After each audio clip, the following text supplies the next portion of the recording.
So who is Macaulay? What is the Macaulay Minute or Macaulay System of Education?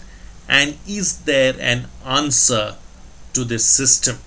That's what I'm going to talk about today. Welcome to FRP Explains on Bharata First. I'm Frank Rausan Pereira. Now this particular issue is very close to my heart and is one of the fundamental facets of Bharata First. So please stay tuned till the end to figure out what the answer to this problem really is. Let's first take a look and understand who was Macaulay. Now Thomas Babington Macaulay was born in October 1800. He was educated at Trinity College within the University of Cambridge. His political career took off in 1830 as he accepted an invite to become a member of parliament. In 1834, Macaulay came to India, where he served on the Supreme Council between 1834 and 1838. Now, what is the Macaulay Minute on Education? In 1835, he released the Minute on Education, which offered reasons why the East India Company and the British government should spend money on the provision of English language education as well as the promotion of European learning, especially the sciences in India. Now this is what he said, and I quote, "We must do our best to form a class who may be interpreters between us and the millions whom we govern. A class of persons, Indian in blood and color, but English in taste, in opinions, in morals and in intellect. To that class, we may leave it to redefine the vernacular dialects in the country, to enrich those dialects with terms of science borrowed from Western nomenclature." Unquote. Now he recommended introducing modern education in India and stressed on the subjects taught in England, such as Milton's poetry, Locke's metaphysics, and Newton's physics.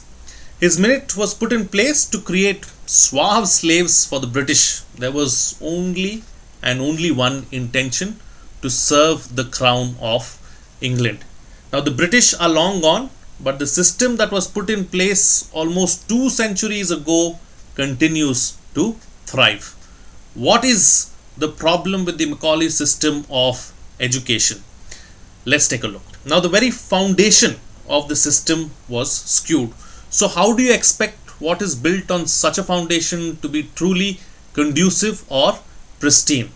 The most damning indictment of the Macaulay system today is its abject failure to equip its graduates for the contemporary world. This failure is quantifiable and devastating. We now hold the unenviable title of producing the highest number of unemployed and unemployable engineers in the world.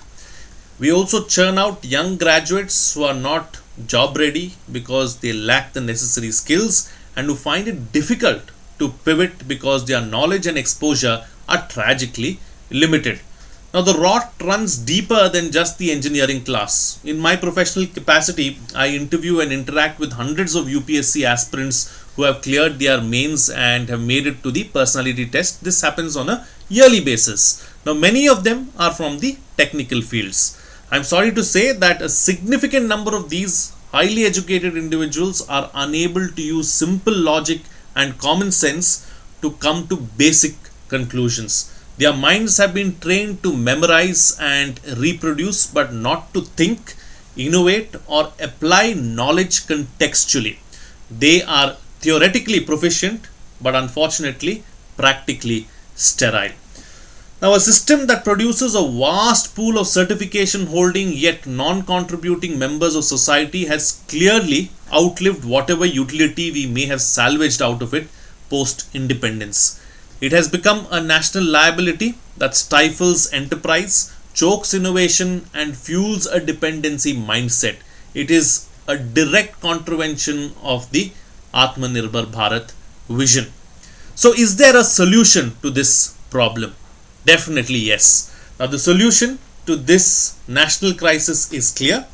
It lies not in importing another Western model, but in a deliberate and confident embrace of our own past. The answer is in our indigenous or Indic knowledge system. Now, the debate must move beyond English versus local languages. Language, as I've been saying over the years, is just a medium of communication.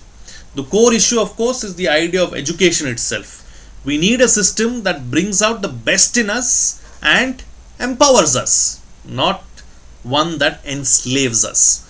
The Indic knowledge systems, with their holistic approach focused on the individual's nature, character, and practical contributions to society, offer the perfect blueprint.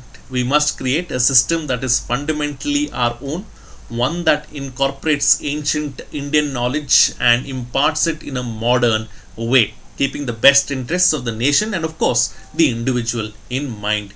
We must be armed with time-tested skills drawing from our profound heritage in metallurgy, town planning, and sustainable living, alongside future-ready skills such as AI, quantum computing, and complex analysis. The aim must be to cultivate thinkers, innovators, and problem solvers who are rooted in their own culture yet confident on the global stage. Now, for my part, of course, I have already pulled my children away from the colonial architecture. They have never even seen the gate of a school, or for that matter, know how a traditional school functions. In fact, they are enrolled in a Gurukulam that imparts ancient Indian wisdom in a modern way.